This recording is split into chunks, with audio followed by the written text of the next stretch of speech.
Dans ce tutoriel, nous allons faire une expérience ensemble afin de comprendre quelle est la différence entre le format monétaire et le format comptabilité. Donc ici, je vais copier les éléments que j'ai sous monétaire en utilisant le raccourci clavier CTRL-C sur Windows et commande-C sur Mac. Je me mets dans cette cellule et je vais faire CTRL-V sur Windows et commande-V sur Mac pour coller les données. Nous savons désormais que la colonne monétaire et la colonne comptabilité ont les mêmes éléments. Donc nous allons attaquer la partie formatage. Je sélectionne mes données, je viens ici, monétaire, et je vais sélectionner le symbole. On va chercher l'euro français.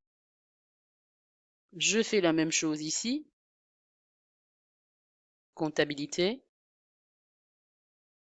Que constatons-nous? Alors j'arrive à la conclusion qu'il y a trois différences. Il y a une première différence au niveau de l'alignement de la devise. Ici, vous voyez qu'il y a un espace, alors que là, c'est juste à côté de la colonne. Dans la partie comptabilité, les zéros ne sont pas affichés, c'est un petit tiret que vous voyez. Et lorsqu'il s'agit de la négation, le symbole de la négation est affiché à l'extrême gauche, sous comptabilité.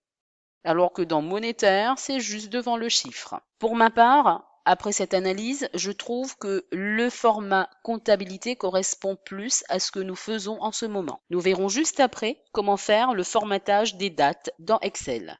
Restez connectés.